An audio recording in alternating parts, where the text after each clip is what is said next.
eran lecciones que tenía uno que aprenderse de memoria, porque eso era a lo que se dedicaba la catequista, a decir, hoy toca la lección uno, por lo tanto, estas son las preguntas y la próxima vez tienen que traerlas ya aprendidas. Yo se las tomo. La catequista se dedicaba a tomar, nada más. Y uno, como eh, catequizando, preparándose para la primera comunión, uno respondía a las preguntas. Claro, ahí uno necesitaba un poquito de memoria para recitar las cosas como se estaban en ese catecismo de la doctrina cristiana. Era muy, muy interesante porque era la única catequesis que uno recibía, pues, tanto es así que la primera comunión se preparaba en un mes. Yo cada vez que salía de vacaciones del seminario, lo primero que hacía era en la parroquia o en el pueblo donde yo vivía, preparar un grupo de primera comunión. Y era un mes de vacaciones que una vez por semana, ¿verdad? Sacábamos ahí el tiempo de 2 horas para preparar a los niños para la primera comunión. Pero después vino el catecismo de la Iglesia Católica como base para todos los catecismos nacionales o diocesanos. Y muchos les sirvió, ¿verdad?, para hacer el catecismo propio de cada diócesis. Eh, como decía, se divide en 4 partes muy importantes. Primero es la profesión de fe, que es todo el contenido de la fe. Y eso es muy importante porque si nosotros tenemos claro la fe, como yo pues traté de exponerlo en ese cursito, yo creo que nosotros ahí nadie nos mueve para otro lado. Porque hoy la, nuestros cristianos carecen de adoctrinamiento, carecen de conocimiento de la fe. Y ahí está muy bien hecho todo lo que implica la fe. Lo que pasa es que es necesario pues ponerlo, como digo, en una forma más fácil para que se entienda. La segunda parte es la fe celebrada, o sea, la celebración del misterio de Cristo, que es la liturgia, que es pues lo que ya más conocemos nosotros, los sacramentos, y ya en algunos sacramentos se da una catequesis especial, como el bautismo, la confirmación, no digamos la Eucaristía, y también para el matrimonio. Pero la liturgia es mucho más amplia, entonces es mucho más rica que los sacramentos, porque cubre pues toda la celebración de la fe. Entonces la fe es creída y la fe es celebrada. Pero hay una tercera parte que sí como que no se da suficientemente. Y es lo que hoy yo quisiera comenzar, es la vida de Cristo, o la ley de Cristo, como la llamó un teólogo eh, alemán, Hering, que escribió precisamente 3 tomos de la ley de Cristo y trató de buscar una forma adaptada al Evangelio. Pues eso es lo que se trata esta parte, de que la ley de Cristo, cómo hacerla vivir, porque sí, la pregunta es esta, ¿cómo nosotros tenemos que vivir la fe? Nosotros creemos, pero ¿cómo la celebramos? Bueno, ¿cómo la vivimos? Y eso es pues ya lo que Cristo nos da como elementos para nuestro comportamiento concreto cristiano. Y eso la gente a veces no lo entiende o lo tiene como ignorancia. Y la última, que es otro apartado muy, muy bonito, es la oración cristiana. Y esto también es una parte que debemos nosotros también profundizar, porque la oración cristiana se distingue de todos los otros, diríamos, métodos de oración. Ahora está de moda la oración oriental o la meditación trascendental. Y esto no tiene que ver nada con la oración cristiana. Son otros métodos que hay ahí un poco de auto control personal, de cosas de estas, pero la oración cristiana no, es mucho más rica. Digamos, es una forma maravillosa que tal vez en un futuro podríamos también tener otro curso sobre esto. Entonces, yo quisiera entonces dedicarme a la tercera parte, la, del catecismo de la Iglesia Católica, que es la vida en Cristo, o cómo vivir a Cristo, como yo lo estoy titulando, o la ley de Cristo, ¿verdad? Que es algo muy, muy bonito y yo me he entusiasmado con este curso, preparándolo, porque de verdad tiene elementos muy importantes. Bueno, entonces así, con esta introducción, es un saludo para cada uno de ustedes que se ha apuntado a este cursito. Espero de verdad que sea de mucha utilidad, de mucho provecho para cada uno de ustedes, porque verdaderamente podemos decir hoy que nuestros cristianos eh, pues tienen mucha ignorancia religiosa y por eso es fácil de que se vayan tras algunas corrientes que existen y que los pueden confundir, nos pueden llevar a errores y que llega un momento en que dice, bueno, entonces yo, ¿qué creo? ¿Dónde estoy parado? Ese es el problema.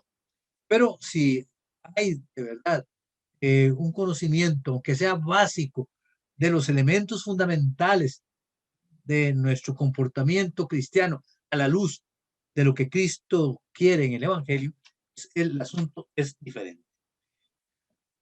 Voy a comenzar entonces dando una visión, ¿verdad?, como introducción de lo que será un poquito ya el contenido del curso. Eh, Comienzo este curso con una exhortación preciosa de San León Magno. San León Magno es uno de los santos padres del siglo V, sexto, que más doctrina nos dejó y de una manera muy bonita.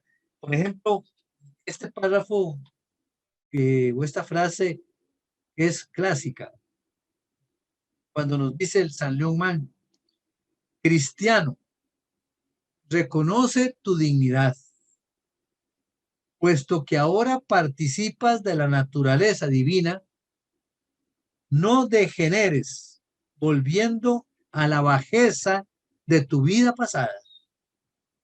Recuerda a qué cabeza perteneces y de qué cuerpo eres miembro. Acuérdate de que has sido arrancado del poder de las tinieblas para ser trasladado a la luz del reino de Dios. Mejor síntesis de lo que es ser cristiano no puede haber. Es decir, la dignidad del cristiano está sobre todo. Es la mayor dignidad que podemos nosotros lograr como ser humano. Ser cristiano. ¿Por qué? Nada más una síntesis de lo que dice San León Magno. ¿Por qué? Porque participamos de la naturaleza divina. Ustedes lo maravilloso. Participo de la naturaleza divina. Por lo tanto, yo no puedo bajarme otra vez al pecado que tenía antes, como dice San Pablo, al hombre viejo. No, yo tengo que mantener esa dignidad de unión con Dios y con su naturaleza. Dice, nosotros pertenecemos a la cabeza de Cristo. Por lo tanto, somos miembros de Cristo. Nada menos. Cristo es la cabeza del cuerpo y los miembros somos cada uno de nosotros. Y todavía un otro aspecto que dice, acuérdate de que has sido arrancado del poder de las tinieblas. Nosotros ya estamos libres del mal, del maligno, si nosotros queremos, porque nosotros somos libres. Si lo dejamos entrar al maligno en nuestra vida, pues nos lleva, como diría un amigo mío, nos lleva a la trampa, porque nosotros vivimos en la luz del reino de Dios. Estamos iluminados por la luz de Cristo. Como digo, esto es una síntesis hermosísima. De tal manera que entonces, primero, por la fe descubrimos que somos hijos de Dios. Somos hijos de Dios. ¿Qué religión puede llamar a Dios Padre? Una, solamente la vida, la religión cristiana. ¿Y esto por qué? porque Cristo, la segunda persona de la Santísima Trinidad, el Hijo de Dios, se hizo hombre para revelarnos esta gran verdad. No eres cualquiera, eres nada menos que hijo de Dios, porque Jesús, al hacerse hombre, nos participó también de su divinidad. Y Jesús era el Hijo de Dios. Entonces, nos se hizo hermano nuestro. Somos hijos de Dios. Y Él entonces nos da la fuerza. Para eso se hizo hombre, para eso se hizo como nosotros, menos en el pecado, para darnos la fuerza, darnos lo que llamamos la gracia. La gracia es esa fuerza, esa luz, ¿verdad? Esa sabiduría que nos da Cristo para nosotros vivir nuestra fe. Que eso se consigue a través de los sacramentos. Los sacramentos son los medios de la gracia, son canales de gracia. Cada sacramento es un encuentro con el Señor. De tal manera, entonces, que partiendo de esa fuente de gracia que es Cristo, nosotros estamos llamados a hacer siempre el bien, nunca el mal. De tal manera, entonces, que podemos concluir que con nuestras propias fuerzas no podemos nunca ser buenos, no podemos nunca crecer en el bien. ¿Por qué? Porque nos falta la gracia, la fuerza, la luz de parte del Señor. Y esto lo conseguimos ¿cómo? Por el bautismo. El bautismo nos incorpora a Cristo y el bautismo nos libera del pecado. Dice San Pablo, por el bautismo estamos muertos al pecado y pasamos a vivir la vida de Dios. San Pablo es clarísimo en esto. Por el bautismo morimos con Cristo y resucitamos a una vida nueva con Cristo. Por eso entonces, siguiendo a Cristo, con todas las exigencias bautismales, lo que estamos haciendo es imitar a Cristo, porque entonces somos hijos queridos de Dios y al ser hijos queridos de Dios, nos participa de su amor. ¿Ven ustedes qué cosa más bonita en una espiritualidad cristiana? El camino de Cristo, por lo tanto, lleva a la vida. Cristo vino a darnos vida y vida abundante. Entonces, es un camino contrario a la perdición. El camino de Jesús es siempre un camino que nos va llevando siempre, cada día más, a la vida. Por lo tanto, dice un catecismo antiguo del siglo II que se llama la Didache. Didache es aprendizaje, es aprender. Es el catecismo de la Didache. Es famoso, ¿verdad? Porque tiene las bases cristianas donde, donde se alimentaban los primitivos cristianos. Y tiene esta frase: hay dos caminos, el uno de la vida y el otro de la muerte. Pero entre los dos hay una gran diferencia. Vean ustedes, hay dos caminos y nosotros tenemos nada más dos caminos, no hay otro, el de la vida o de la muerte. La vida es la vida de Cristo. La muerte es la muerte del pecado y del maligno. Ahí está la diferencia. ¿Qué queremos nosotros? ¿La vida o la muerte? Que es el pecado.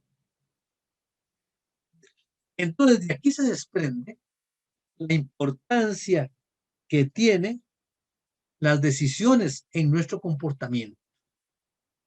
Estas decisiones que se llaman morales, es decir, del bien y del mal, que esto nos lleva a nosotros a la condenación o a la salvación. Eso no son los caminos, nada más. Pero lo que queremos nosotros ahora en este punto es ver cómo tenemos nosotros todas las bases para caminar por el camino de la vida, por el camino del bien. Entonces, es necesario que nosotros tengamos muy presente cuáles son las exigencias en el seguimiento de Jesús. ¿Cuáles son las exigencias al llamarme yo cristiano o cristiana? Porque el cristiano o la cristiana no es un simple nombre, no, es una vida, es un estilo de vivir que nosotros nos olvidamos. A mí me llama la atención cuando alguna persona se enamora, digamos, de una corriente oriental, ¿verdad? Y entonces comienza a vestir la forma como los orientales lo hacen, ¿verdad? Por ejemplo, el budismo. Ya en muchas partes hay ya una tendencia a vivir el budismo, ¿verdad? Que el budismo es como una filosofía existencial, pero tienen sus vestidos, tienen sus comidas, tienen sus formas de ser. Nosotros, cristianos, que tenemos nuestra revelación de parte de Cristo, ¿qué hacemos con eso? Entonces es necesario conocer la vida de Cristo o la vida en Cristo, conocer la vida en Cristo, cómo se vive la vida en Cristo, para nosotros tratar pues, de esforzarnos por tratar de vivirla plenamente. Es necesario conocer la acción del Espíritu Santo como el maestro interior de la vida según Cristo. ¿Qué es lo que nosotros en el fondo tenemos que tener, digamos, como algo para escuchar la voz de Cristo? Es la conciencia. La conciencia es la voz del Espíritu que nos está indicando cuál es el camino que nosotros tenemos que seguir. Y por eso tenemos que hacernos sensibles a esa voz de la conciencia, porque nosotros podemos acallar la conciencia. Vamos a hablar después en qué consiste todo esto, ¿verdad? El Espíritu Santo se nos dice que es el dulce huésped del alma, que inspira, que conduce, que rectifica nuestra vida, que fortalece nuestra vida. Por lo tanto, hay que ver cuál es la acción del Espíritu Santo en cada uno de nosotros. Otro aspecto que tenemos que conocer nosotros también son las bienaventuranzas. Las bienaventuranzas podemos llamarlas como el camino de Cristo. Es el único camino hacia la dicha eterna, a esa felicidad a la cual todo ser humano aspira. Eso es, vamos a ver un poquito la espiritualidad de las bienaventuranzas. ¿Por qué Cristo en ese gran sermón de la montaña, el capítulo 5 de Mateo, nos describe todo un programa de espiritualidad? Y que ese programa de espiritualidad podemos sintetizarlo en una palabra. Una palabra. Dios quiere en Cristo Jesús llevarnos a la felicidad. Y esa felicidad, aunque no la vamos a conseguir totalmente aquí en la tierra, vamos a obtenerla allá en el cielo. Entonces, estas son situaciones que tenemos que nosotros conocer. Otro aspecto también que tenemos nosotros que conocer, cuáles son las virtudes humanas y cristianas que tenemos nosotros que tratar de ir formando en nosotros, las virtudes. Y hay tres virtudes que son teologales, que vienen de Dios. La virtud de la fe, la virtud de la esperanza y la virtud de la caridad. Esas tres virtudes tenemos nosotros que alimentarlas con la gracia de Dios, porque son precisamente bienes de Dios. Y esto también nos lleva a nosotros a seguir el ejemplo de los santos. Los santos vivieron todas estas situaciones. No se hicieron santos de la noche a la mañana. Un santo no nace santo, se hace santo. Y también nosotros tenemos que tener como meta la santidad. Y la santidad no es hacer cosas raras, no, la santidad es vivir la presencia de Jesús en medio de nosotros. Otro aspecto también que tiene que vivir el cristiano es saber que pertenece a una comunidad, que no está solo. Y esa comunidad se llama la iglesia. Una iglesia que es madre, que alimenta la fe. Una iglesia que nos da todos los medios para encontrarnos con Jesucristo el Señor. Solos nosotros no podemos realizar lo que el Señor quiere de nosotros. Tanto es así que el Señor formó, lo primero, una comunidad apostólica, 12, para que esa comunidad apostólica se retroalimentara o se alimentara entre ellos, se ayudaran para vivir el amor de Cristo el Señor que les dejó como testamento. Entonces, en síntesis, podríamos decir que es necesario llegar a la convicción de que Cristo es el camino, es la verdad y es la vida. El camino, el único camino para encontrarnos con el Señor, vivir nuestra fe, es Cristo. El único camino para nosotros es discernir qué es la verdad, dónde está la verdad, es Cristo. El único camino que nosotros podemos encontrar para llegar a encuentro con Cristo es la vida. Yo soy la vida. Ustedes los sarmientos. Con razón, San Pablo decía muy bien, mi vivir es Cristo. Mi vida es Cristo. Ya no vivo yo. Es Cristo quien vive en mí. O como decía también, como decía Juan, separados de mí, nada pueden hacer. Sí, esto dice ahí, separados de mí, no pueden hacer nada. Es como una rama que se desprende del tronco que ya se seca. Nosotros tenemos que estar íntimamente unidos al tronco. De tal manera entonces que San Pablo se identificó tremendamente con Cristo y vivió a Cristo. Entonces, en esta introducción, yo quisiera nada más sintetizar como 3 ideas para comenzar ya a la primera parte. La primera idea es esta.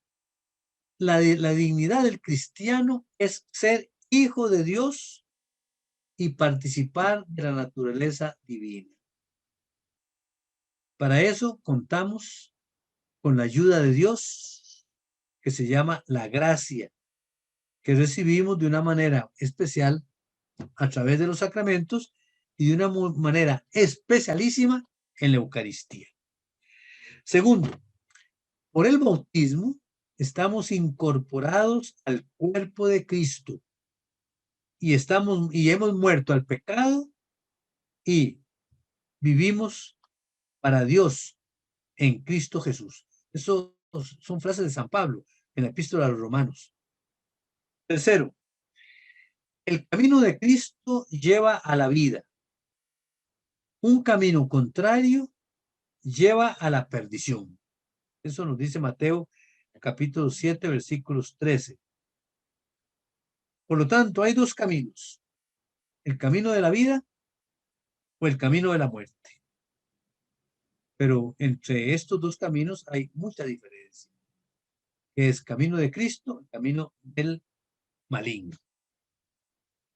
Esta es la introducción más o menos de lo que vamos a ir viendo a lo largo de este contenido del curso. Vamos a ir desglosando este contenido y, como digo, está en la tercera parte del Catecismo de la Iglesia Católica.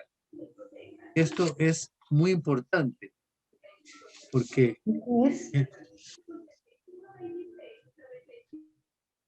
bueno, entonces comenzamos ahora.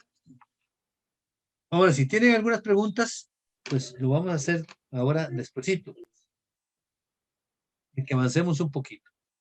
Comienzo con la primera parte, la parte que vamos ahora a desarrollar. Y comienzo yo con el título de esta primera parte, la tomo de San León Magno. Cristianos, reconoce tu dignidad. Reconozcamos nuestra dignidad. ¿En qué consiste la dignidad del ser humano? Nosotros perdemos de vista eso. El ser humano es, diríamos, la obra estrella de Dios. No hay otra criatura más perfecta, otra criatura que tenga la semejanza y la imagen de Dios como el ser humano. Y yo no sé cómo es posible que alguien se atreva ahí a hacerle daño a una persona, a un ser humano, o ultrajarla o a humillarla. Si es lo máximo y que es única. Fíjense ustedes que si nosotros pensáramos que cuando alguien comete un homicidio o un feminicidio, está truncando una obra divina, porque el único dueño de la vida es Dios, Dios, y está truncando el futuro de una vida, pero única en el mundo. No hay dos semejantes. Pero veamos en qué consiste la dignidad de la persona humana.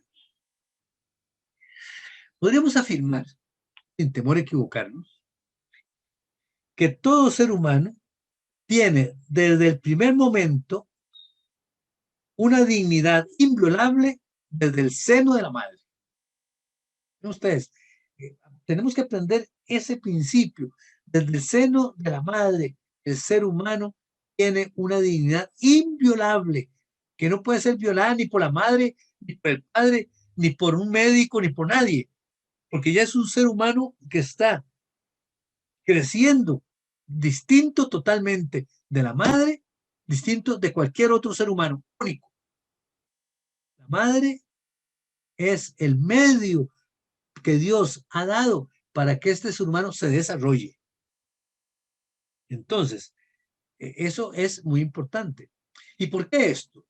Porque Dios creó a cada ser humano o lo crea a su imagen y semejanza. Eso lo encontramos nosotros es un texto famoso, ¿verdad? Del Génesis 1:27. El hombre y la mujer fueron creados a imagen y semejanza suya. Además, ha sido el ser humano destinado a la salvación y destinado a la bienaventuranza eterna, que significa lo mismo a la felicidad eterna. Nosotros no estamos aquí para quedarnos en esta tierra. Estamos aquí para ir peregrinando, para llegar un día al abrazo de Dios nuestro Padre allá en el cielo, para darnos esa felicidad que nos ha prometido. Nosotros fuimos creados para la felicidad, no para otra cosa. Si nosotros somos desgraciados, es por culpa nuestra, pero no por Dios. Por eso Cristo tuvo que venir a indicarnos nuevos caminos de felicidad, porque con el pecado original perdimos nosotros, ¿verdad? Ese camino, ¿verdad? Que Dios nos marcó para ser felices. Si la dignidad humana tuviera su origen únicamente en los éxitos de los éxitos que tenemos nosotros, si tuviera base solamente en las realizaciones que podríamos decir que nos puede ayudar a nosotros a ser mejores, que nos realizan. Entonces, viene aquí la gran pregunta. Entonces, los débiles, los enfermos, los indefensos, los que tienen alguna incapacidad, carecerán de dignidad, ¿no? Cualquier ser humano, por el hecho de ser humano, tiene su dignidad, con todo lo que tenga, sea un enfermo, sea un discapacitado, sea alguien que está, ¿verdad?, con una situación ahí difícil, todo ser humano. Por lo tanto, los cristianos creemos que la dignidad humana viene en primer término de la dignidad de Dios. No olvidemos eso. Nosotros somos dignos porque participamos de la dignidad de Dios, porque somos hijos de Dios, porque participamos de la naturaleza divina. Y esto es pura fe, pero es maravilloso. Si nosotros pudiéramos ser testimonios de esa dignidad que implica nuestra fe, yo creo que podríamos aportar al mundo algo maravilloso. Por lo tanto, la imagen de Dios está presente en cada ser humano, en cualquier mujer, en cualquier hombre, ahí debemos encontrar la imagen de Dios. En cada rostro humano tenemos nosotros que ver una proyección de Dios. El Vaticano II, en su constitución sobre el mundo, que se llama Alegría y Esperanza, tiene esta frase: la persona humana es la única criatura en la tierra a la que Dios ha amado por sí misma. Es la única criatura que Dios ama por sí misma, por lo que es. Porque las demás criaturas, diríamos, salieron de las manos de Dios, el universo, los animales, pero, eh, pero no son amados, sino amados en cuanto que son fruto de la creación de Dios. Nosotros no solamente somos fruto de la creación de Dios, sino que nosotros también vivimos una presencia de Dios. Dios nos acompaña a nosotros. Por lo tanto, tenemos nosotros ese amor. Y cualquier ser humano, por delictuoso que sea, por ateo que sea, pero Dios lo ama. Dios lo está esperando. De tal manera entonces que el ser humano, la persona humana, desde su concepción está destinada a la bienaventuranza eterna, está destinada a la felicidad eterna. Dios mira a cada hombre y mujer, Dios mira, tiene una mirada a cada hombre y mujer y los ama como si fueran las únicas criaturas sobre la tierra. Esto es interesante. Dios no nos ama en manada. Dios no ama a la humanidad así con un solo amor. No, Dios ama individualmente y nos llama por nuestro nombre. Dios me conoce a mí y me llama por mi nombre. Yo soy único para Dios. Por supuesto, por eso es que también Él quiere que yo respete a los demás, que yo me relacione con ese amor de Dios en mi vida. El Papa Benedicto XVI tiene una frase muy bonita sobre sobre esta verdad. Dice el Papa Benedicto XVI, nuestro Papa emérito, que ya cumplió 94 años y que está muy lúcido. Y ahora el Papa Francisco dijo: sigue sirviendo a la iglesia a su edad. Ahora, cuando dio el mensaje de los abuelos, que precisamente la Jornada Mundial de abuelos fue ayer, ¿verdad? Dice a este respecto: cuando Dios desaparece, el hombre no llega a ser más grande. Al contrario, pierde la dignidad divina, pierde el esplendor de Dios en su rostro. Y cuando Dios desaparece del corazón del ser humano, ese hombre, diríamos, como que se corrompe, como que pierde toda la belleza que le da Dios en su rostro. Y continúa: al final se convierte solo en el producto de una evolución ciega, del que se puede usar y abusar. Ese es el problema.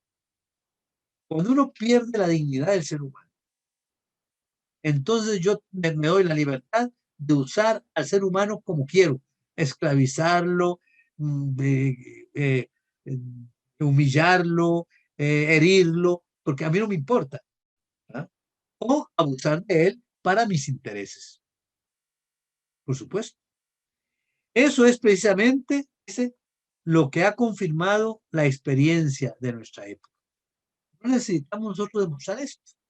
Vean ustedes toda la violencia, vean ustedes toda la falta de respeto que existe para el ser humano. Entonces, esta es nuestra dignidad. No olvidemos eso. Pasamos ahora a un segundo puntico. En el corazón del ser humano, Dios ha puesto un deseo infinito de felicidad que nadie lo puede saciar, sino solamente Dios. El deseo de la felicidad. ¿Quién de nosotros no quiere ser feliz? Pregunten ustedes a alguna persona, cualquiera que sea, ¿usted quiere ser feliz? Le va a contestar, ¿cómo? Por supuesto, yo quiero ser feliz. ¿Y por qué no es feliz? No es feliz posiblemente porque no se ha encontrado con Dios, que es el que le llena el corazón de felicidad, el que le llena de esperanza, le da sentido a la vida, nada más. Todas las satisfacciones terrenas nos dan únicamente como un anticipo, una prueba de lo que, de lo que será la felicidad eterna. Porque nosotros estamos caminando y tal vez eh, saboreando un poco lo que Dios nos da para llegar un día a la felicidad eterna. De tal manera que entonces, sobre todas estas facilidades que nos da, que son también gracias de Dios, todo lo que Dios nos regala, todo lo que Él nos va mm, poniendo en nuestra vida para ayudar a los demás, como es el amor, como es la comprensión, como es el perdón, como todo esto, esto nos lleva a la felicidad. ¿Por qué? Porque Dios quiere que todos seamos felices, que todos seamos felices. Un principio que no podemos dejar de lado ni olvidar. Dios quiere que todos seamos felices. Tal vez en la tierra nunca vamos a poder alcanzar y llenar el corazón de esa felicidad, sino que vamos a buscar esa meta.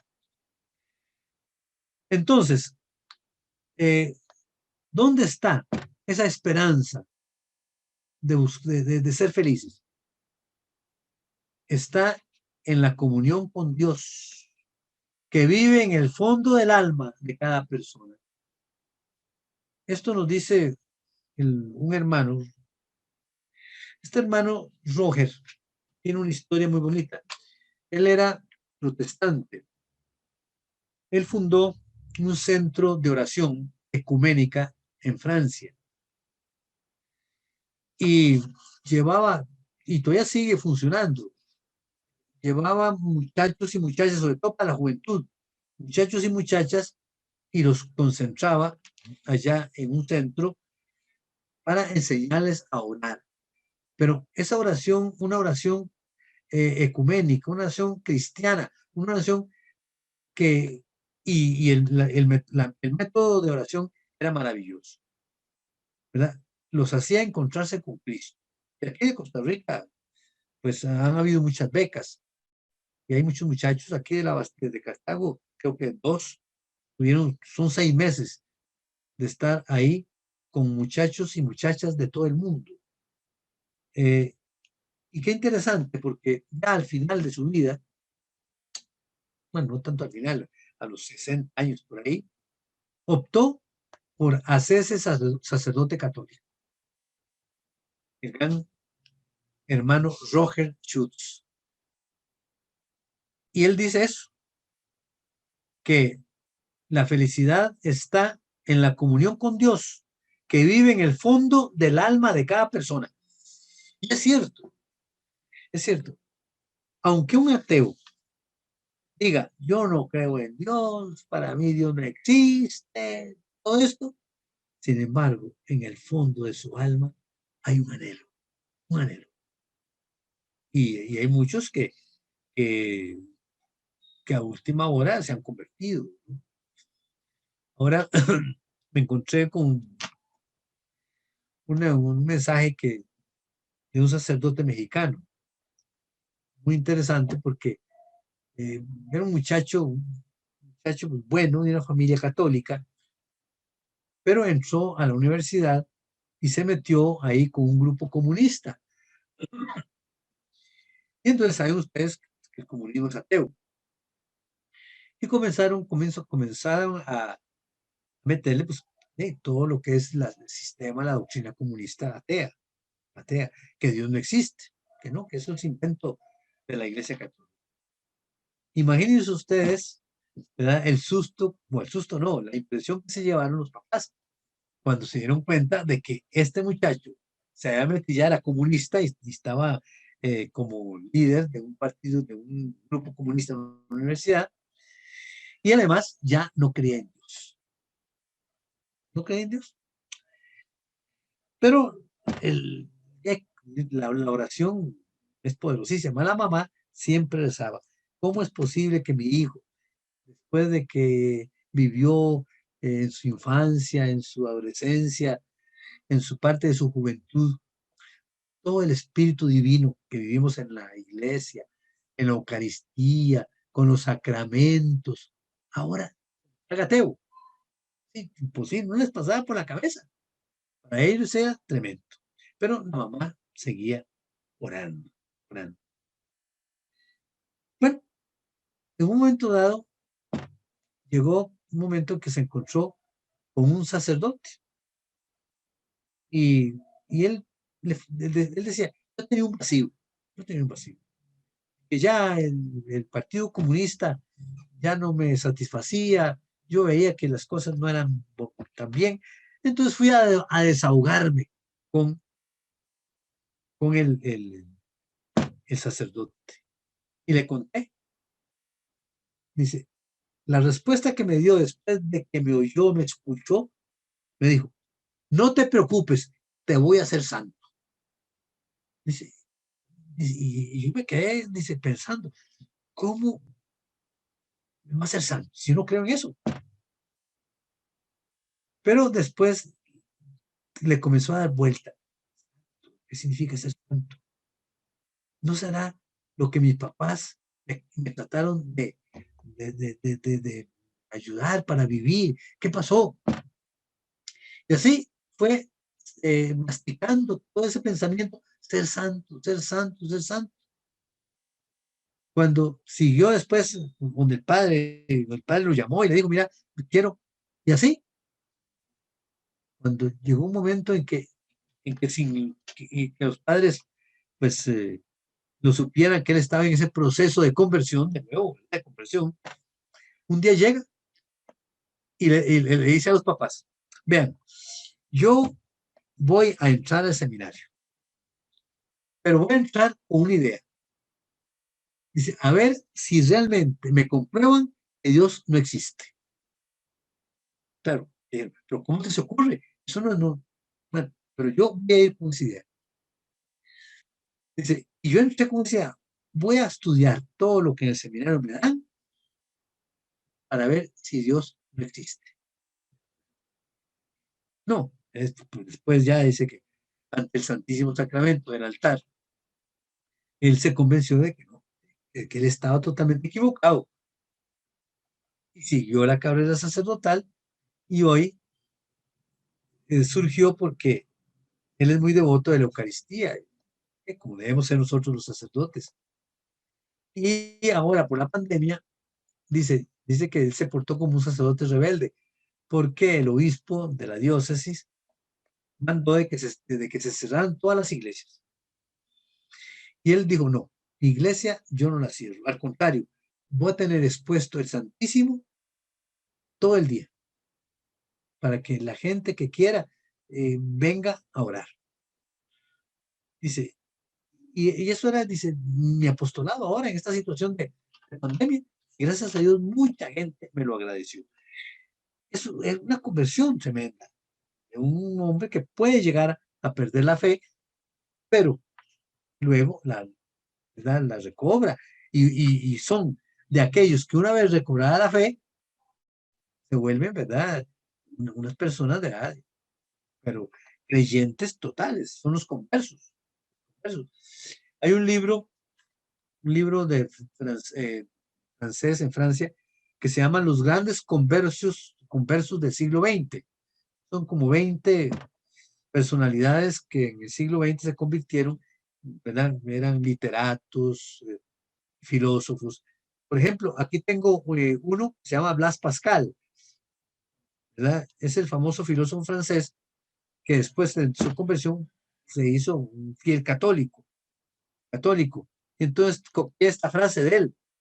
Dice, la felicidad no está en nosotros y la felicidad no está tampoco fuera de nosotros. La felicidad está solo en Dios. Y si lo encontramos a Él, entonces está en todas partes. Solo Dios sacia al ser humano. Es un converso, Blas Pascal, que como digo, tiene escritos místicos, escritos de una espiritualidad extraordinaria, y era un filósofo, profesor de una universidad. ¿Cuál es el camino para alcanzar la felicidad? El camino que Cristo nos propone a nosotros para llegar a esa felicidad, que en síntesis es lo que le dijeron, lo que le dijo el padre a este muchacho que había perdido la fe: te voy a hacer santo. El Evangelio ciertamente es una promesa de felicidad para que todas las personas que quieran recorrer los caminos de Dios encuentren la felicidad. Somos felices en la medida en que confiamos en las palabras de Jesús que nos propone en las bienaventuranzas, en el sermón de la montaña. Jesús nos ha dicho concretamente que contaremos con una bendición infinita si seguimos su estilo de vida y buscamos la paz con un corazón limpio. Cierto, Jesús nos propone el camino o los caminos. No solamente es un camino, son 8 bienaventuranzas, 8 felicidades, 8 caminos que nos propone el Señor a nosotros. Quien anhela el reino de Dios, ¿qué es el reino de Dios? El reino de Dios es tratar de seguir a Jesús, tratar de descubrir a Jesús, tratar de vivir lo que Jesús quiere de nosotros.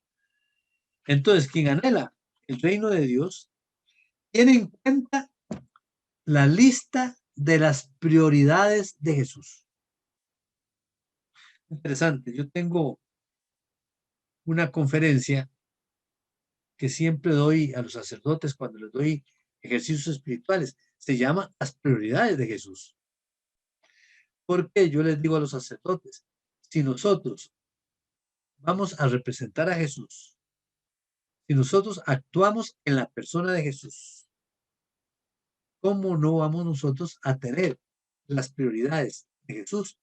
Prioridades que son, pues, lo primero, lo segundo y lo tercero que tenemos que hacer. No a veces perdernos en minimidades, perdernos con pequeñeces, perdernos en cosas que no tienen importancia y que Jesús le dio a 3, 4, 5 cosas lo importante.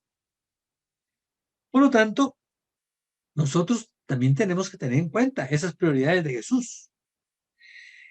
Y las prioridades de Jesús las encontramos nosotros en las bienaventuranzas. Hay otras prioridades ya pastorales que yo les saco a los sacerdotes, ¿verdad? De un plan pastoral, cómo el sacerdote tiene que actuar acorde con el pensamiento, acorde con la forma que Jesús realiza, pero es otra cosa. Pero las bienaventuranzas es el núcleo central en donde Jesús sintetiza todas estas promesas para el pueblo que él va a redimir con su muerte y su resurrección.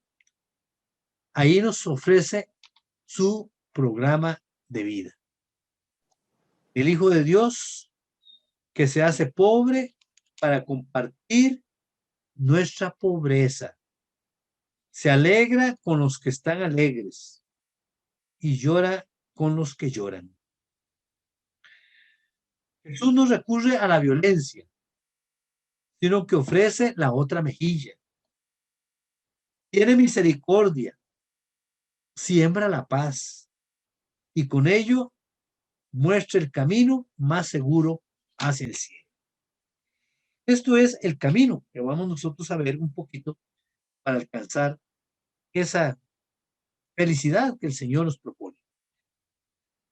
Así es que hasta aquí vamos a hacer un poquito de interrupción para que ustedes me puedan dar alguna observación, alguna reflexión o alguna pregunta sobre lo que hemos dicho, porque vamos a entrar ya de lleno en las bienaventuranzas, como el camino de felicidad que nos propone el Evangelio y como síntesis del Evangelio. Así es que, escucho.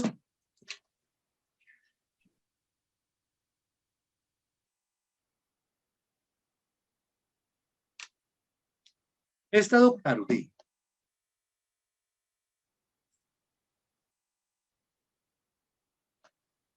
A ver, ¿quién le, bueno, yo es que no, yo no los veo a ustedes, nada más aquí a Silent Garro, Sebastián,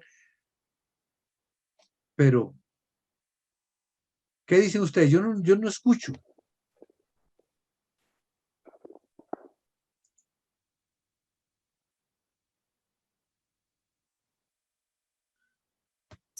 Sí, a ver si me está escuchando.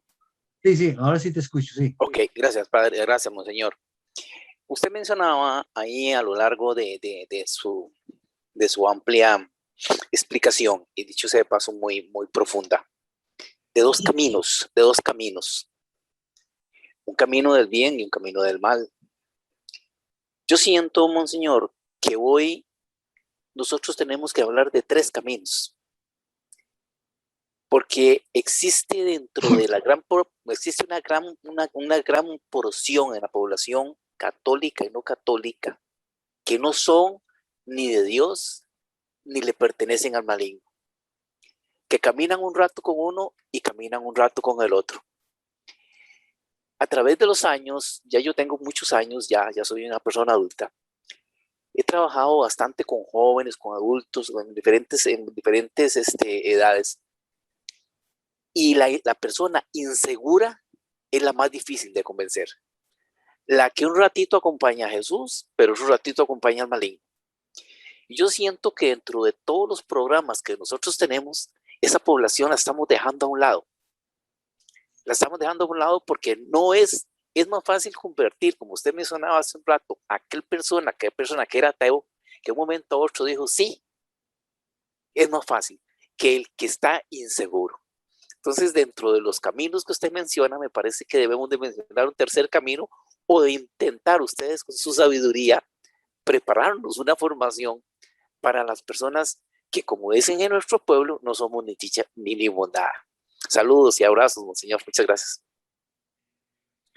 Interesante y gracias por esta observación, porque yo tengo que comenzar diciéndole a ustedes, el seguimiento de Jesús no es neutro, no es no, o somos o no somos. Él mismo dice, o están conmigo o contra mí. Ahí no hay neutralidad. Yo no puedo estar ahí en medio. Yo no puedo estar sirviendo al diablo y sirviendo a Cristo. Ya eso, no. Primero que eso me vuelve a mí también una situación de doble personalidad. Entonces, ¿con quién estoy? ¿Con Cristo o con el diablo? Ese es el problema. Yo diría lo que sucede en estas personas que usted está mencionando, que un rato están con Dios, otro rato, es decir, que todavía no han tomado en serio su vida, sí, que todavía no están convertidos, todavía Cristo no les ha llenado toda su vida para seguirlo a Él en sus criterios, que es lo mejor que pueden seguir. Y entonces, a veces entonces tienen tentaciones, entonces algo que les presenta muy bonito, que es el mal, se van detrás del mal, pero después cuando ya se aburren, dicen, no, es que yo tengo que volver otra vez a Dios, pero ya no perseveran. Entonces, ese es el asunto, ¿verdad? Porque por ejemplo, San Agustín, pues fue un modelo de converso, ¿ah? Converso, ¿verdad? Dice y lo convirtió San Ambrosio en una, bueno, sobre todo en la oración de su mamá, ¿verdad? Eso fue lo más maravilloso. Entonces, pero San Agustín llegó un momento en que dice, pero ¿por qué yo hacía esto? Si Dios estaba dentro de mí, más que yo no tenía que buscarlo tan lejos, estaba dentro de mí. Y entonces San Agustín ya, cuando llegó el momento en que se encontró con Cristo, dejó todo su pasado. Dijo, esto ha sido para mí, lo mismo San Pablo, cuando digo, todo lo que yo he vivido ha sido pérdida. Ahora ya me encuentro con Cristo, el verdadero, que me da sentido. De eso se trata. Es decir, lo que pasa es que el cristianismo, o los cristianos mejor, porque el cristianismo es la doctrina, los cristianos a veces no toman en serio la vida de Cristo, pero cuando se toma en serio, ya los envuelve totalmente. Y eso, lo que dice usted, yo creo que nos ha faltado un poco tratar de hacer una evangelización en ese sentido. ¿Por qué? Porque Cristo en su doctrina es radical. O me siguen o no me siguen. Ahí estamos, ¿verdad? Entonces, estos que son así como mediocres, superficiales, inseguros, como dice usted, no son verdaderamente cristianos. Están acomodándose su vida a lo que les presente en cada momento, ¿verdad? La situación. Ese es el problema. Y eso, por eso es que es necesario que conozcamos nosotros para buscar verdaderamente si yo me encuentro con Cristo, me llena mi vida. Charles de Foucault, que el Papa lo va a canonizar, fue un soldado francés que se fue al Sahara, ¿verdad? Con el ejército francés, que toda esa parte pertenecía a Francia. Y él era ateo, no creía en nada. Pero llegó un momento en que vio la miseria en que vivían los árabes, y él dijo, pero ¿cómo puedo yo solucionar esta miseria? Es decir, yo que no creo en Dios, pero ¿qué?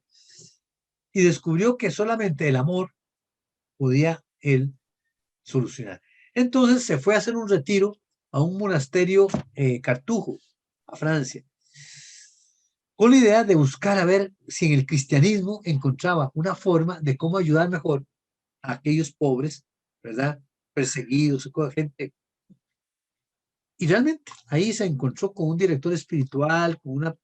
Y se acomodó, entonces fue saboreando, fue desde el cristianismo, y llegó un momento en que se ordenó sacerdote y se volvió a aquella gente donde había sido soldado, ¿verdad? Porque salió del ejército. Y ahí comenzó, entonces se enamoró de Cristo. Eh, y hoy, pues, él no fundó ninguna congregación ni ningún grupo, pero de su espiritualidad, ¿verdad? Eh, sacaron muchos elementos y hoy hay muchos grupos que siguen. ¿Por qué? Porque él centra todo en Cristo Jesús.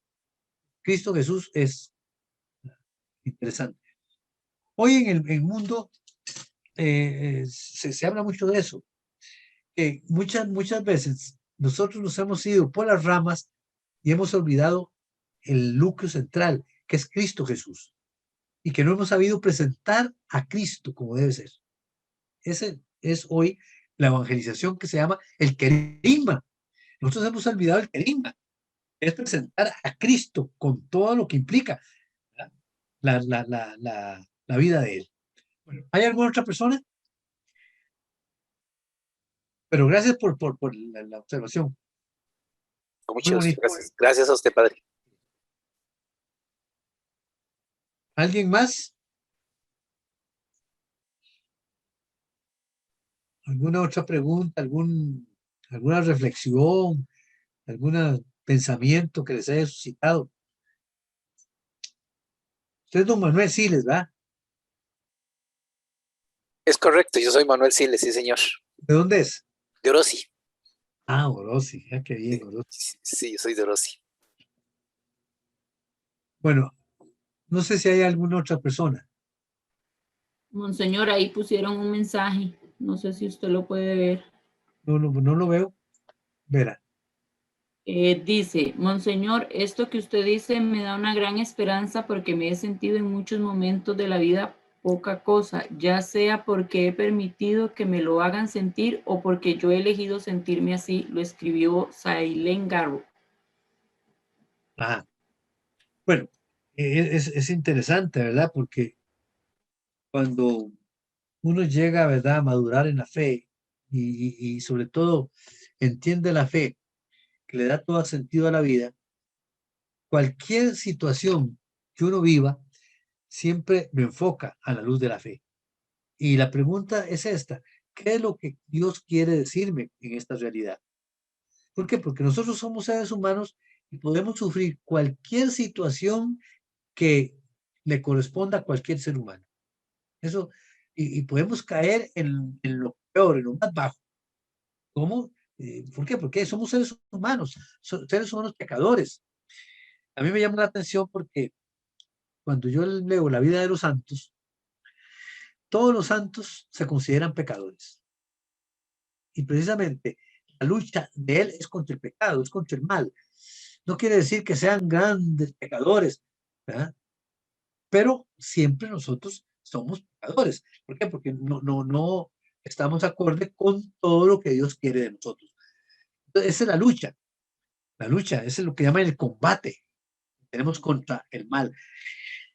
Y los santos siempre eran sensibles a todo esto. Decían, yo soy pecador. Yo conocí, por ejemplo, San Francisco de Asís, digo, leyendo su vida, cada 8 días iba a confesar, cada semana. Incluso en mi tiempo, cuando yo fui seminarista, antes del Concilio Vaticano II, los formadores, que eran preconciliares,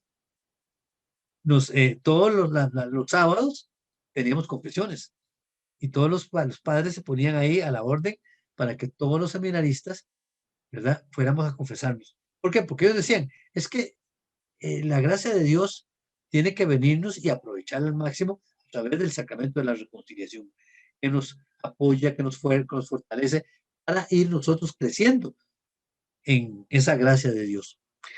De tal manera que yo le diría, pues, que sí, hay que uno ir encontrándose con el Señor y sobre todo identificándose con la gracia del Señor. Solos no podemos nada, pero si nosotros confiamos en el Señor puede hacer maravillas en nosotros y nos damos cuenta de, mira, ¿por qué ahora soy distinto? ¿Por qué yo he crecido en esto? ¿Por qué veo las cosas de distinta manera? Precisamente porque Dios trabaja y a veces trabaja en el silencio sin que nos demos cuenta. Eso también lo tenemos que tenerlo presente. A ver qué nos dice aquí, Monseñor. Entonces está muy claro para mí. Mi papá sufrió por 68 años dolores con morfina hasta su muerte. Sí, desgraciadamente esta es la condición del ser humano, el dolor. Pero ahí viene entonces el sentido de que el dolor y sufrimiento para nosotros es un medio de santificación unido a los sufrimientos de Cristo. Y claro, por supuesto, hay que buscar también los medios, ¿verdad?, que hoy tiene la ciencia, la medicina, pues para también calmar los sufrimientos.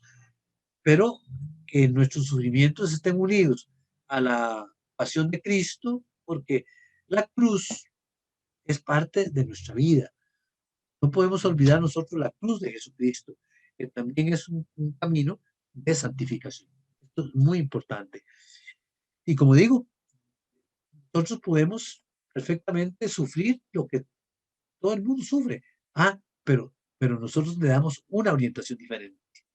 Para nosotros yo conocí a una persona con un cáncer, ¿verdad? Cáncer terminal, pero que siempre estaba contento. Decía, es que esto es lo que yo le ofrezco al Señor. Y el Señor me ha dado eso. Yo quiero santificarme en el Señor. Conocí a un padre capuchino cuando yo estaba de rector del seminario. Yo lo llevaba a dar eh, retiros espirituales a los seminaristas, que estuvo aquí en Cartago, y que luego después era un americano. Se fue a Estados Unidos y le dio un cáncer fuerte, ¿verdad? Y escribió unas hojitas, ¿verdad?, durante su enfermedad, diciéndole qué significaba para él este dolor, este sufrimiento, este cáncer. Y es toda una espiritualidad, ¿verdad? Dice, no, es que yo me uní totalmente a los sufrimientos de Cristo y esto es lo que me está santificando, esto es lo que el Señor está dando. Claro, por supuesto, usando también todos los medios, ¿verdad?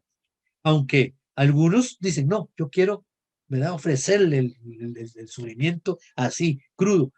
Bueno, algunos tienen esa gracia, solamente se las da el Señor, otros no pueden, ¿verdad?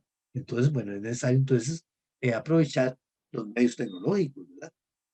Bueno, ¿algo más? ¿Alguna otro comentario? Bueno, si no, vamos entonces a entrar un poquito a las bienaventuranzas. No creo que terminemos porque de las bienaventuranzas se puede dar todo un curso. Yo conocí a un biblista que dedicaba todo un semestre única y exclusivamente a las bienaventuranzas. Vean ustedes, un semestre, 2 clases por semana a los alumnos.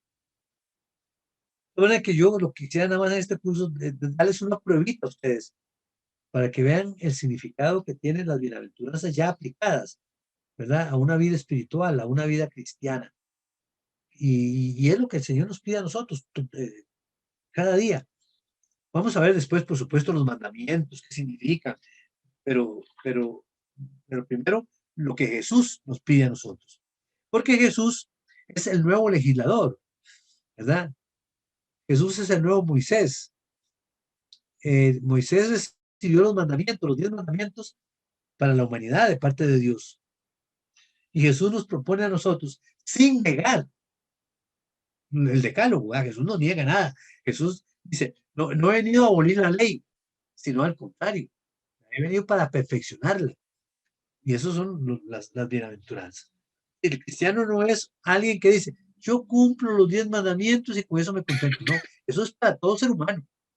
Los 10 mandamientos, si quiere ser humano con su dignidad, con respeto a los demás, tiene que ser fiel a los 10 mandamientos. Porque, aunque incluso Mateo tiene que respetar al otro, tiene que ser honrado, tiene que honrar a su padre y a su madre, tiene que, bueno, tantas cosas.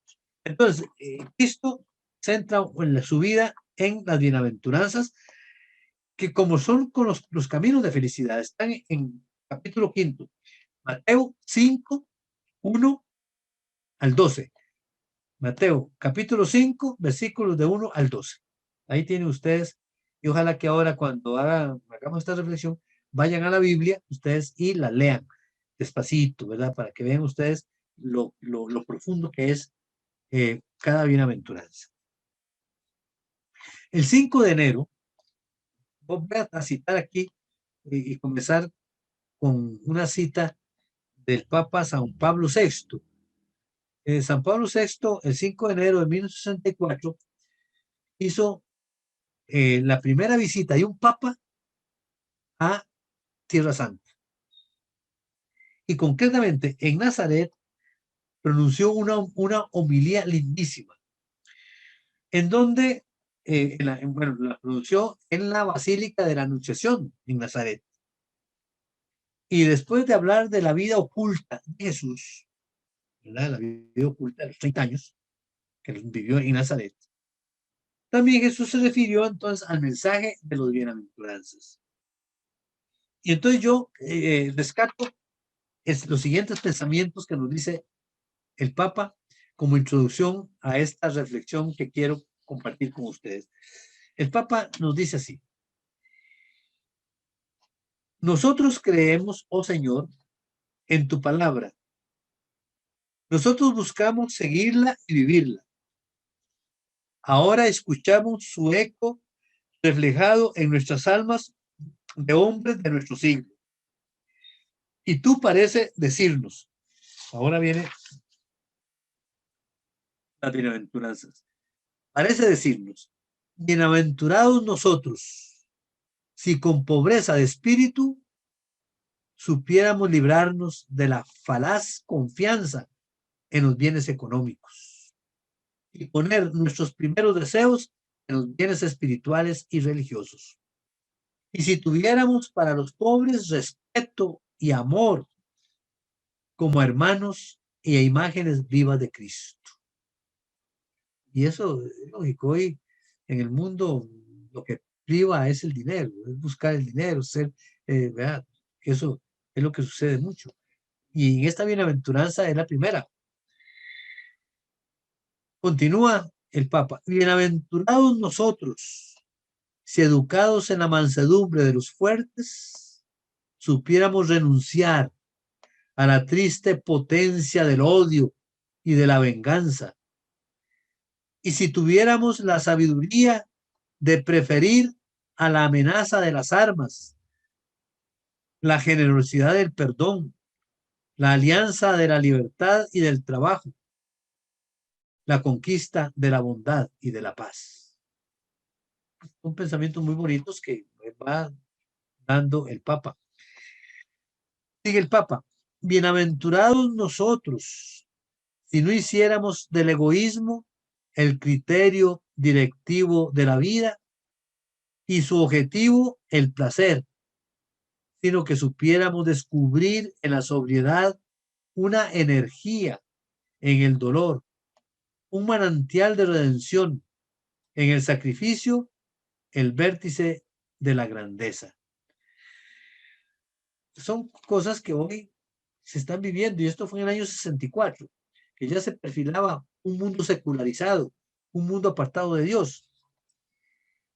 Y termina el Papa con este pensamiento que le rescaté: bienaventurados nosotros, si prefiriésemos ser oprimidos a opresores, y si tuviéramos siempre hambre de una progresiva justicia. Bienaventurados nosotros, si por el reino de Dios, en el tiempo y fuera del tiempo, supiésemos perdonar y luchar, obrar y servir, sufrir y amar. No quedaríamos frustrados en la eternidad. Esto, como digo, es pues una prueba de lo que significa las bienaventuranzas, que el Papa San Pablo VI dijo. Esta homilía me encanta mucho porque también habla mucho del ejemplo de la familia de Nazaret, como una familia modelo para todas las familias. Ahí, por ejemplo, ustedes pueden poner ahí en internet, homilía del Papa en Nazaret, el Papa Pablo VI en Nazaret. Y ustedes les sale esa homilía que es para mí como una poesía con todo esto. Pero con estas palabras, entonces, el Papa Pablo VI nos invita a hacer un examen de conciencia. Y este examen de conciencia, pues, refleja las inquietudes y la búsqueda del hombre de hoy. Ciertamente, el ser humano es contradictorio. A veces uno lo ve y observa por medio de los mensajes que se dan en internet, los mensajes, pero es contradictorio. Por un lado, critican, ¿verdad?, la opresión, pero por otro lado quieren la libertad. Es decir, hay estos aspectos que contradicen, ¿no? Por un lado, se trata de respetar los derechos humanos, pero por otro lado se faltan a esos derechos humanos. Entonces es un examen de conciencia que refleja estas inquietudes de una búsqueda del hombre de hoy. Por ejemplo, con frecuencia pensamos que la moral cristiana se reduce a un código de deberes o un catálogo de pecados. ¿Por qué muchos se oponen a la vida cristiana? La vida cristiana son puras negatividades. A todo le dicen no. A todo le dicen no. No hagas esto, no hagas esto, no hagas esto, porque esto es pecado. Eso es a veces, digamos, la impresión que muchos católicos damos a mucha gente. ¿Verdad? Que la vida cristiana es un catálogo de pecados. No cometer esto, no hacer esto, no hacer esto, porque es pecado. ¿Verdad? Y esto no es cierto. En el Sermón de la Montaña, Jesús no comienza con la imposición de nuevos deberes, sino con una reiterada proclamación de la felicidad. Jesús no impone nuevos deberes, sino lo que dice él: felices ustedes si ustedes viven esto. Vamos a ver después en qué sentido. Jesús no presenta de manera abstracta las actitudes para alcanzar la aspiración de la felicidad. Es decir, Jesús no habla de memoria. Jesús no nos da una serie de elementos ahí, ¿verdad? Que están ahí pendientes del aire. No, Jesús habla concretamente. Y habla tan concretamente que felicita a las personas concretas que han hecho suyas las actitudes. Es decir, en la medida en que yo sea constructor de la paz, Jesús dice: feliz eres tú. La felicita. Cuando un ser humano construye la paz, Jesús está muy contento y lo felicita. Cuando un ser humano que controla su carácter, su ira, y se vuelve manso, como dice él: sean mansos como soy yo, que no es como dicen los mexicanos, no es lo mismo que menso, no, manso es otra cosa. Realmente Jesús felicita: felices ustedes los mansos. Entonces lo que nos da Jesús aquí en las bienaventuranzas no es algo abstracto, no es algo utópico, no es algo ideal, sino es algo que realmente se puede vivir en la vida. Las condiciones, por ejemplo, psicosociales de la pobreza o de la mansedumbre, ¿verdad? Pues tampoco son ideales aceptables en el sentido de que la pobreza social se acepta. No, no vamos a ver que Jesús no habla de que hayan miserables, de que hayan pobres, de que unos tengan mucho, otros no tengan nada. No, eso es decir, que la pobreza, a veces miseria, es producida por el mismo ser humano, por el egoísmo que hay en el corazón, que yo no quiero compartir los bienes que me ha dado con los demás. Lo mismo la mansedumbre no es yo ser tonto, dejarme manipular por los demás, no. Manso es aquel que sabe tratar a los demás, pero con su dignidad, al mismo nivel. Es decir, son cosas interesantes de que tenemos que entender nosotros en ese sentido. Por lo tanto, las bienaventuranzas son medios que llevan a la relación con Dios y con los demás y nos llevan pues a la felicidad. Aquí hay dos elementos importantes. ¿Qué es lo que nos hace felices a nosotros? Estar en relación con Dios positivamente, estar en paz con Dios y estar en paz con los demás. Cualquiera de esos elementos que nos falten, ya perdemos nosotros, digamos, la paz.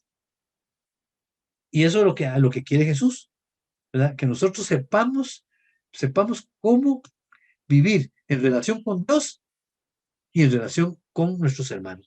Vean ustedes, ¿cuáles son los problemas fundamentales que hoy hay en el ser humano? La relación con los demás. Un filósofo francés famoso, ateo, por cierto, decía que él estaba de acuerdo con el evangelio de que existía el infierno. Yo creo en el infierno. El infierno existe. Entonces le preguntaron, ¿pero de qué infierno habla usted? Dice, sí, dice, el infierno para mí es el otro, es la otra persona, es el infierno. ¿Por qué? Porque dice, en la relación con los demás es cuando se produce la violencia, es cuando se produce el odio, es cuando se produce todo. Entonces, ese es el infierno. Y bueno, tiene razón. Eso mismo se va a repetir en el más allá, porque el infierno en el más allá es lo contrario del amor, es lo contrario de la amistad, es lo contrario de la dignidad del ser humano. Entonces, si aquí vivimos ya, ¿verdad? Vivimos esa relación de odio, de violencia, de ira, que yo no aguanto, yo no soporto a los demás, de manipulación. Eso es el infierno ya, que lo estamos viviendo aquí, pero que se va a radicalizar cuando yo le diga no a Dios al final.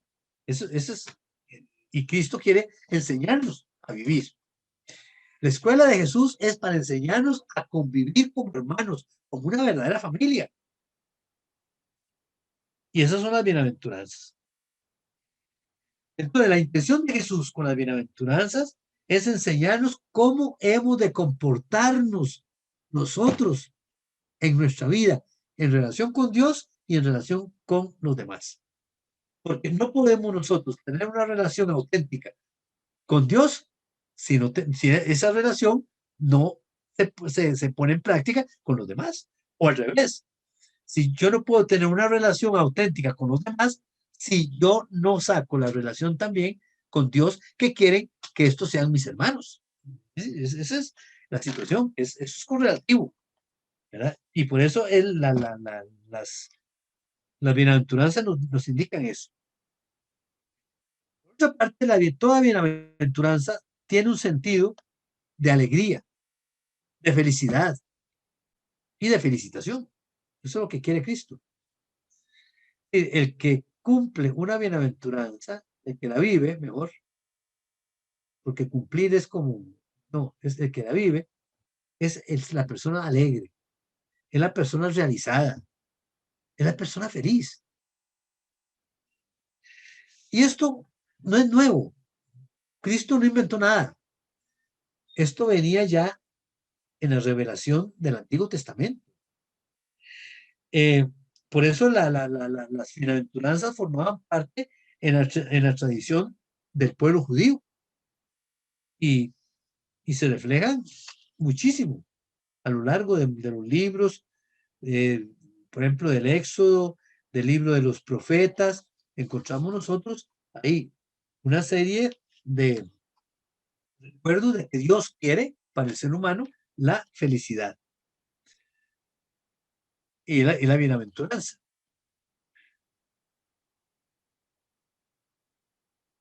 Entonces, encontramos nosotros ya en el Antiguo Testamento ese deseo de la felicidad que el Señor quiere para nosotros desde el Antiguo Testamento.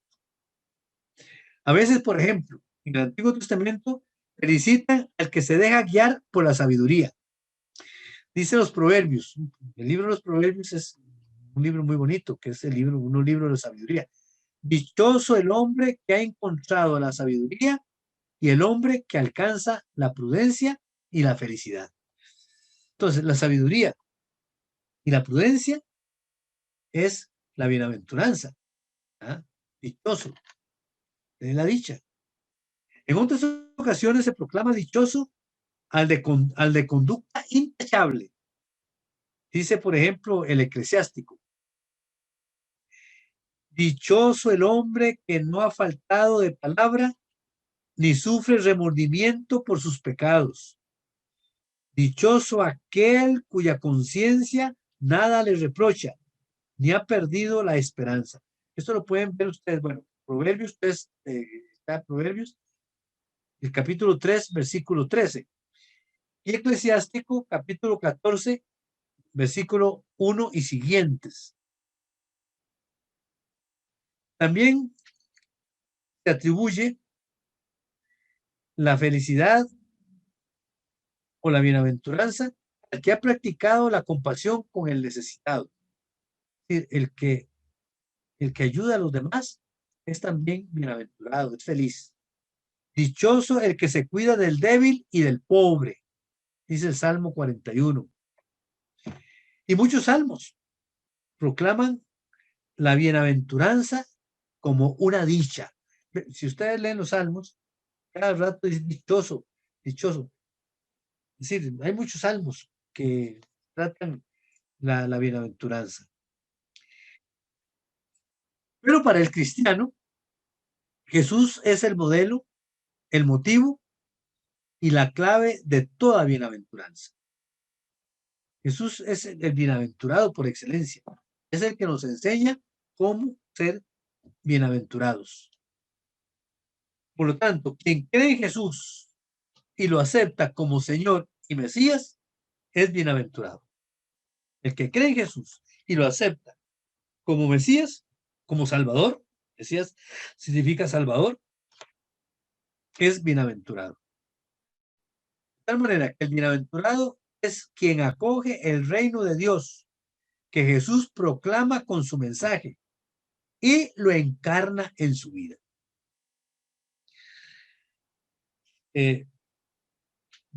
Yo menciono dos cosas interesantes.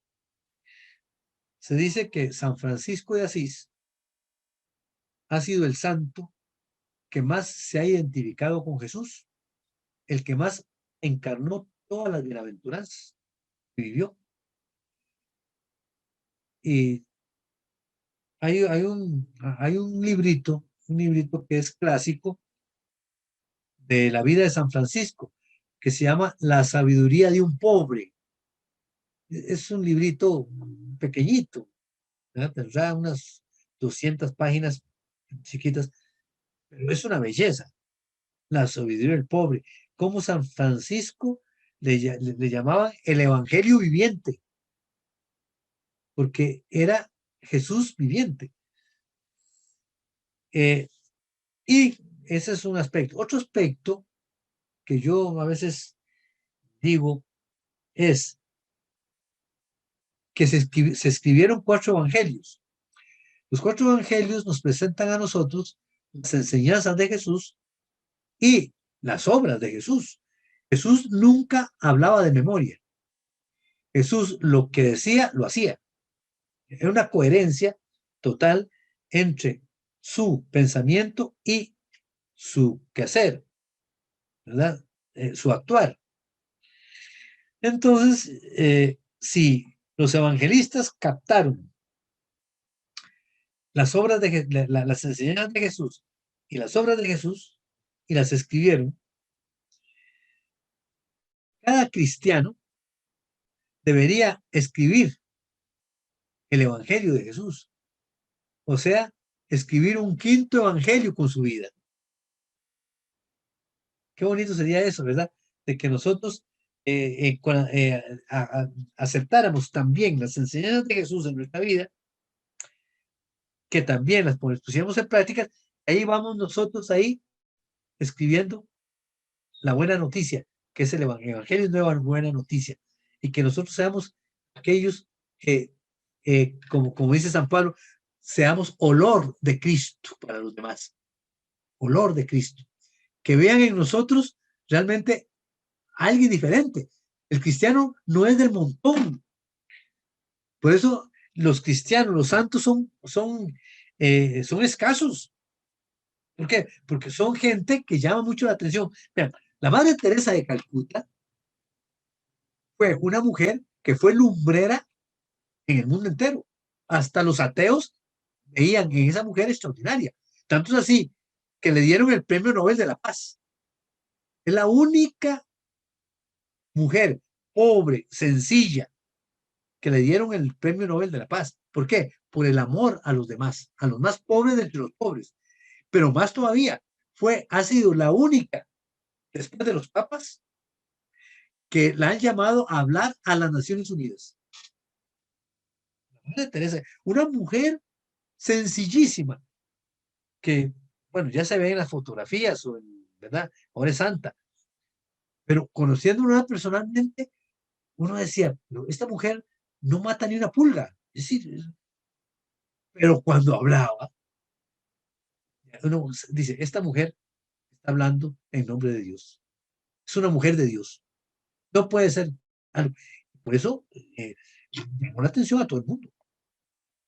Alguien, por ejemplo, un ejemplo que me llamó la atención de la Madre Teresa de Calcuta. Una vez, un gran periodista de un periódico americano le pidió una entrevista a la Madre Teresa en Calcuta y se la dio. Madre Teresa, cuando le pedían, ella era muy amable y todo eso. Entonces llegó a Calcuta, a la casa donde vivía la Madre Teresa, y la recibió pues la recepcionista, que dijo, yo tengo hoy una entrevista con la Madre Teresa, por favor, entonces le avisa que ya llegó el periodista fulano de tal, del periódico famoso ese norteamericano. Y entonces le fue donde la Madre Teresa, dígale al periodista que me espere, estoy atendiendo aquí a un moribundo. Le dice el periodista, y yo no podía ir a ver cómo está atendiendo la Madre Teresa. Y de verdad, Madre Teresa estaba ahí ocupada, centrada totalmente en la atención a aquel enfermo. Y ni volvió a ver al periodista. Ella siguió con todo lo que estaba haciendo con el enfermo que estaba ya muriendo y que no era, y no era cristiano, era un hindú. Y aquel el periodista cada día más impresionado de verla con qué cariño, con qué amor hacía aquello. Entonces, cuando terminó ya, ahora sí, dejó al enfermo ya bien curado y lo puso ahí en la camita y todo eso. Entonces le dice, ahora sí, señor periodista, aquí estoy para el que vamos a bien. Entonces le pregunta, le dice el periodista, Madre Teresa, me dejó usted impresionado, porque eso que usted está haciendo con tanto amor y tanto cariño, con este enfermo, este agonizante, yo no lo haría ni por $1.000.000. Y la Madre Teresa le contestó, yo tampoco. Entonces, ¿cuál es el motivo por el cual usted? Dice, porque yo veo en el rostro de cada enfermo y en el rostro de esta persona, veo a Cristo. Pura fe.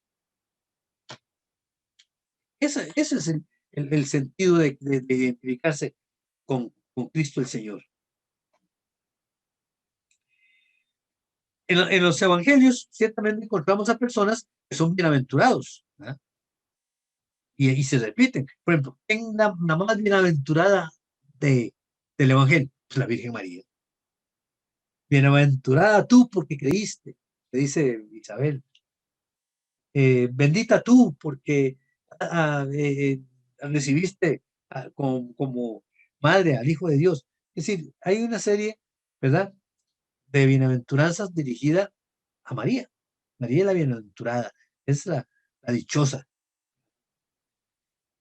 Por ejemplo, una mujer del pueblo que va caminando con Jesús y le grita, dichosa, ¿verdad?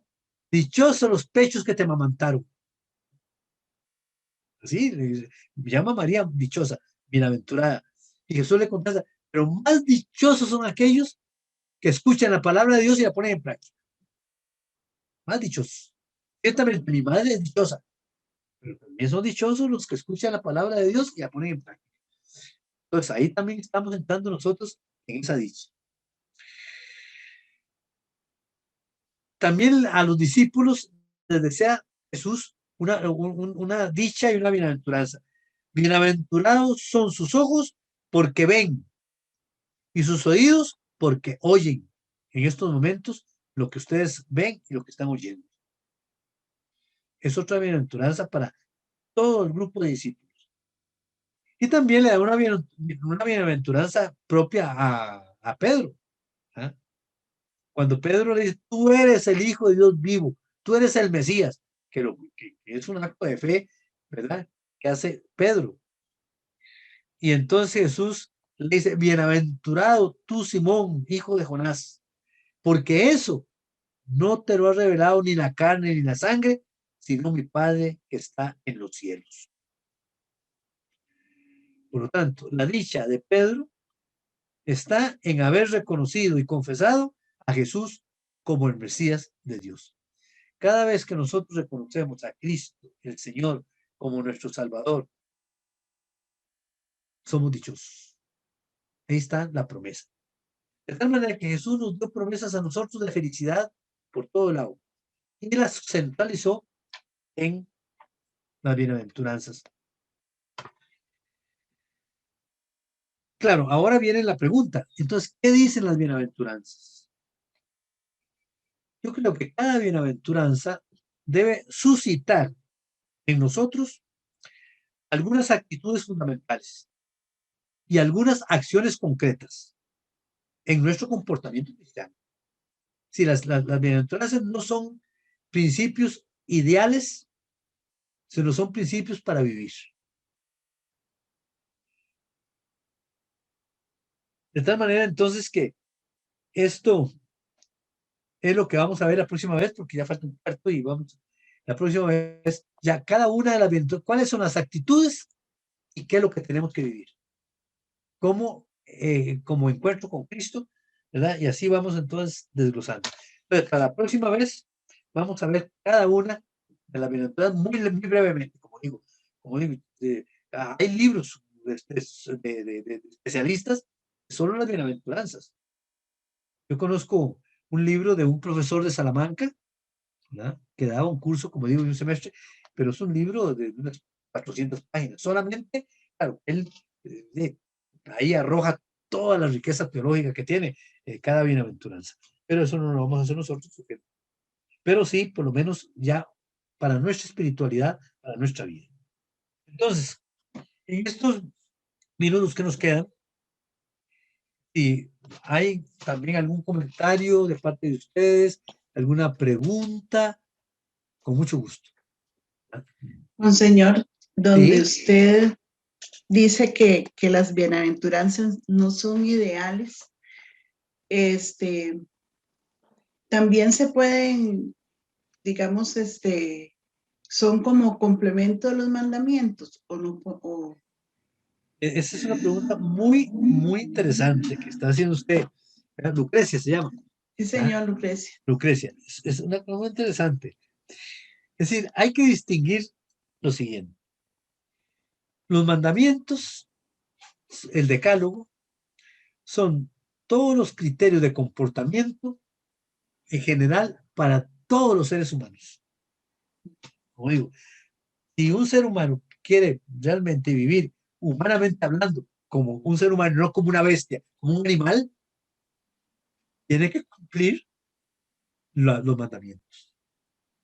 Es decir, el decálogo abraza a todo ser humano en el planeta. Claro, a algunos más o menos. Por ejemplo, un ateo pues no va a tomar el primer mandamiento. Amarás al Señor tu Dios con todo tu corazón, con todo tu mente. Eso era muy propio de los judíos, ¿verdad? Y que también pasa a nosotros, ¿verdad? O lo otro. Bueno, es decir, pero en general los mandamientos son de comportamiento de relaciones humanas. ¿Verdad? Amar, digamos, el cuarto mandamiento, honrar a padre y madre. ¿Quién no tiene que honrar a padre y madre? Todos. El quinto mandamiento, no matar. Entonces, tomando en cuenta esto, Jesús, como dice, no viene a cambiar la ley. Jesús no viene a cambiar la ley. La ley está ahí, pero Jesús lo que quiere darle, primero, sentido a la ley y perfeccionarla. Entonces, las exigencias de Jesús son ya el programa espiritual de los que queremos seguir a Jesús. Es decir, el cristiano que quiere seguir a Jesús no es cualquiera. Es aquel que aspira a la perfección. Por eso el Sermón de la Montaña termina con esta frase: sean perfectos como mi Padre Celestial es perfecto. Claro, que nunca nosotros vamos a llegar a eso. Los santos han procurado, pero lo lograremos en la medida en que vamos nosotros asimilando las actitudes de Jesús y poniéndola en práctica. Sí, la vida del cristiano es eso, es buscar siempre ser mejor, buscar siempre ser como Cristo, buscar siempre a ver cómo nosotros podemos relacionarnos mejor con Dios y con los demás. Vean ustedes, si nosotros tomamos esa espiritualidad, nuestra vida va a ser más maravillosa, ¿ah? Porque nosotros vamos tomando una madurez. El cristiano es el hombre maduro por excelencia, que sabe comportarse en cualquier circunstancia que se encuentre. ¿Ah? Por ejemplo, vamos a poner el caso. Jesús dice, tenemos que amar hasta los enemigos. ¿Ah? ¿Qué quiere decir esto? Que un cristiano maduro en su fe no debe tener nunca enemigos. Porque entonces, si hay un enemigo o algo, está en medio. ¿Cuál es el perdón? Saber perdonar. Jesús nos propone a nosotros todos los medios. Entonces, lo que son las bienaventuranzas, como digo, no quita que nosotros también tengamos como base los 10 mandamientos. Pero el cristiano no puede contentarse con eso. Es muy poco. Muy poco. Es decir, no matar. Ay, no, no, ay, a veces hay personas que llegan y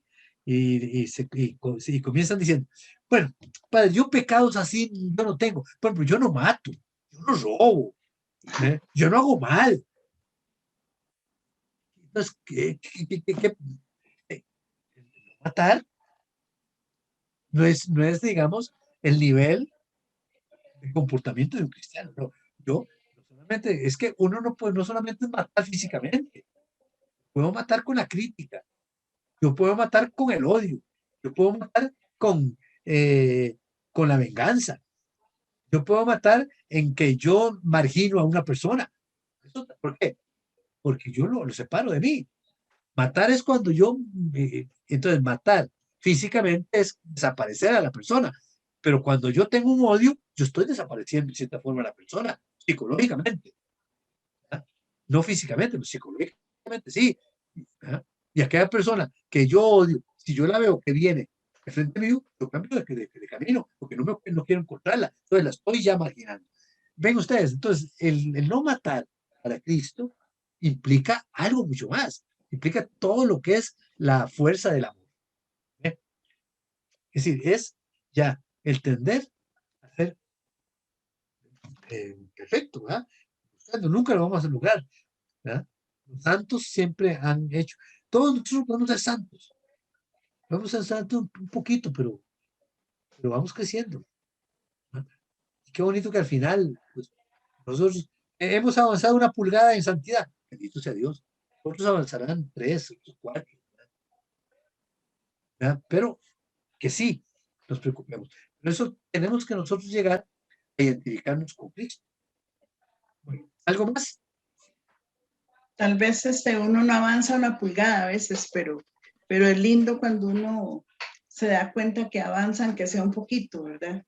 Claro, Cuando claro, uno vuelve a ver para atrás y claro. dice, yo en otro momento no hubiera actuado de esta forma, ¿verdad? Eso lo llena a uno de esperanza siempre. Muchas gracias, Exactamente. Monseñor. Eso que sí, a veces nosotros tendemos a que los demás tienen que cambiar. Yo no. Ajá. Es el otro que tiene que cambiar. Yo no. Eso es falso. Yo no puedo exigirle a nadie que cambie.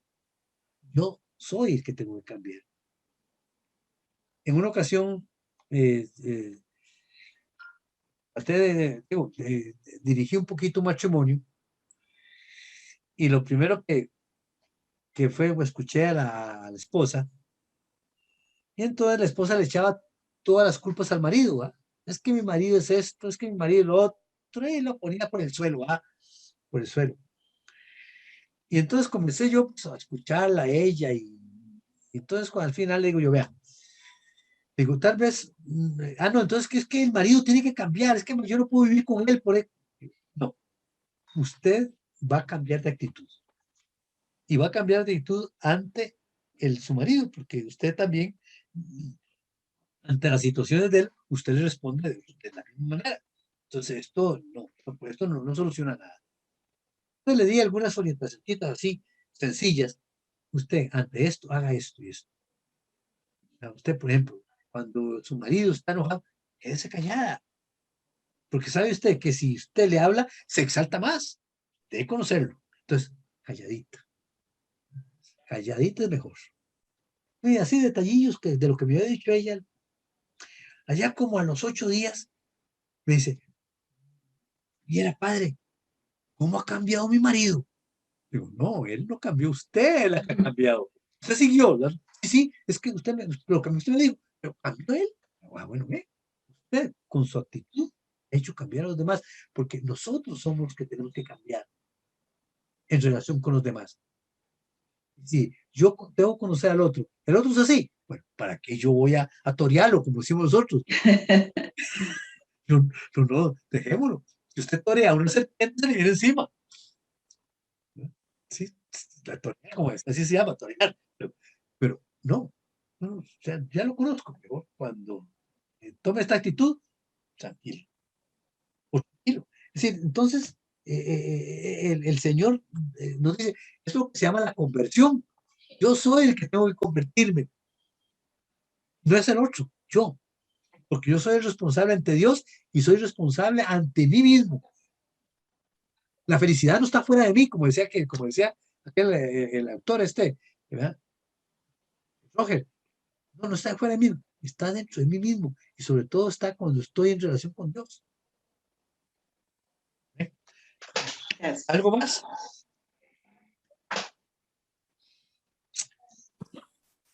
Bueno, entonces, Por acá como tenemos tarea, una pregunta sí, a ver. de Eliet Obando, dice, Monseñor, entonces las bienaventuranzas son como refuerzos a los 10 mandamientos. No tanto refuerzo, yo diría que es como la perfección de los 10 mandamientos. Es decir, que si usted sigue lo que Jesús dice en las bienaventuranzas, para usted los 10 mandamientos ya pasan a ser secundarios. ¿Por qué? Porque las bienaventuranzas están sobre los 10 mandamientos. Entonces, no es refuerzo, no es no, no. Las bienaventuranzas son un programa nuevo que nos da Jesús, ¿verdad? Para aquellos que tienen generosidad y aquellos que quieren vivirlo. ¿Verdad? Algunos que son, ¿verdad? Que se contentan nada más con vivir los 10 mandamientos. Se contentaron, por lo menos viven bien, ¿verdad? Sin problemas. Pero es que nosotros no, nosotros queremos ser mejores. Y lo mejor vamos a encontrarlo en las bienaventuranzas. El que vive en las bienaventuranzas, los 10 mandamientos se quedaron atrás. Eso, ¿no? ¿Por qué? Porque estamos en otro nivel. Los 10 mandamientos están en un nivel, ¿verdad? Altísimo de los 10 mandamientos. Porque ya para mí no matar, eso no tiene sentido. Para mí es ayudar al hermano con amor, con entrega, con generosidad, comprenderlo, entenderlo, porque es mi hermano, es hijo de Dios, no es cualquiera. Ve. Lo mismo también, no robar. No va a robar. Pero para mí no robar es más todavía.